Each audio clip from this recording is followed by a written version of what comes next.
Hello friends, मैं हूँ रुक्मणी रसोई से। आज मैं आपको कामदा एकादशी व्रत की कथा बताती हूँ। तो एक बार युधिष्ठिर बोले कि हे वासुदेव, आपको नमस्कार है। आप मुझसे कहिए कि की चैत्र शुक्ल पक्ष में जो एकादशी पड़ती है उसका क्या नाम है। श्री कृष्ण बोले कि हे राजन, इस प्राचीन कथा को एकाग्र मन से सुनो। इसको महाराज दिलीप के प्रश्न करने पर वशिष्ठ जी ने कहा। दिलीप बोले, हे भगवान, चैत्र शुक्ल पक्ष में किस नाम की एकादशी होती है। वशिष्ठ जी बोले कि हे नृपश्रेष्ठ, आपने उत्तम प्रश्न किया है। चैत्र के शुक्ल पक्ष में कामदा नाम की एकादशी होती है। वह पवित्र एकादशी पाप रूपी ईंधन को भस्म करने के लिए दावानल की तरह है।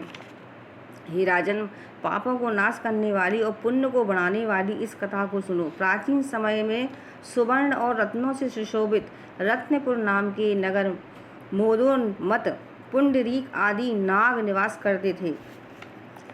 गंधर्व, किन्नर और अप्सरा राजा पुंडरीक का सेवन करते थे। वहाँ ललिता नाम की सुंदर अप्सरा और ललित नाम का गंधर्व रहता था।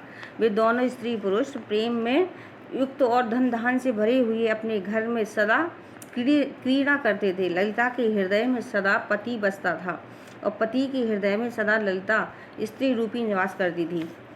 एक समय सभा में पुंडरीक आदि गंधर्व क्रीड़ा कर रहे थे।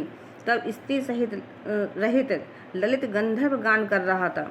वह ललिता की याद करता हुआ बेसुरा गाने लगा। उसके पद ठीक ताल पर विश्राम नहीं लेते थे। कारकोट नाग इस भेद को जान गया। उसने पुंडरीक नाग से जाकर सब वृतांत कह दिया। क्रोध से पुंडरीक की आंखें लाल हो गईं। उसने कामातुर हुए ललित को शाप दे दिया कि हे दुर्बुद्धि, तू मनुष्य को खाने वाला राक्षस हो जा, क्योंकि तू मेरे सामने गाता हुआ भी स्त्री के बस में हो गया है। हे राजेंद्र, उसके वचन से वह राक्षस रूप हो गया। उसने भयंकर मुख और बुरे नेत्रों को देखने से डर लगता था। भुजा 4 कोस लंबी और मुख कंदरा के समान था। सूर्य चंद्र के समान नेत्र, पर्वत के समान गला, गुफा के समान नासिका के छेद और 2 कोस लंबे होंठ थे। उसका शरीर 8 योजन ऊंचा था। इस प्रकार वह राक्षस हो गया।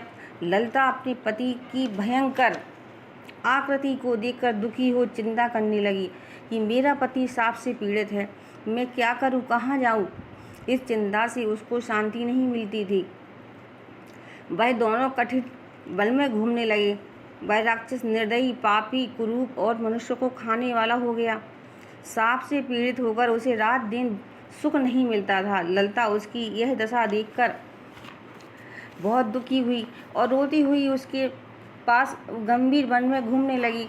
उसके साथ भी एक समय ललिता ने विंध्याचल के शिखर पर श्रृंगी ऋषि का परम पवित्र आश्रम देखा। ललिता शीघ्र ही वहां गई और नम्रता पूर्वक बैठ गई। उसको देखकर मुनिवर बोले, हे सुबह, तू कौन है और किसकी बेटी है और किस लिए यहाँ आई है? वह मेरे सामने अपना सत्य कहे। ललिता बोली, वीर रंगबा नाम का महात्मा गंधर्व है, उसकी मैं बेटी हूँ। ललिता मेरा नाम है। हे महामुनि, पति शाप के दोष से राक्षस हो गया।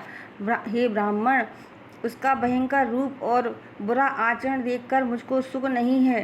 हे प्रभु, आप मुझे उसका प्रायश्चित बतलाइए जिससे वह राक्षस योनि से छूट जाए।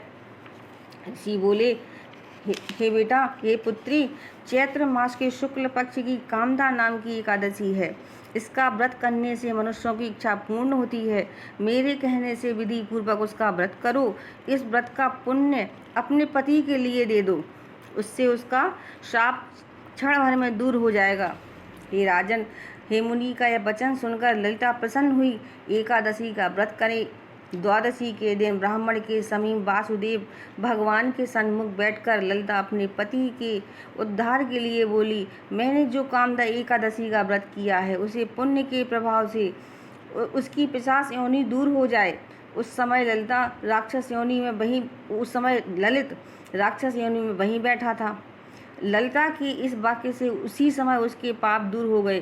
वह दिव्य देहधारी गंधर्व हो गया और उसकी राक्षस योनि दूर हो गई। हे नृप श्रेष्ठ, यह जानकर उसका व्रत अच्छी तरह से करना चाहिए। लोगों को हित के लिए मैंने तुमसे जो कहा है, ब्रह्म हत्या आदि पाप और पिशाच योनि को नष्ट करने वाली इससे बढ़कर और कोई भी एकादशी तिथि नहीं है। इसलिए इस एकादशी को भगवान विष्णु का धूप दीप चंदन फल फूल सबसे आप उनका विशेष पूजन करें। पंचामृत से भी उनका पूजन करें। उन्हें पीले फूल उन्हें बहुत ही पसंद है।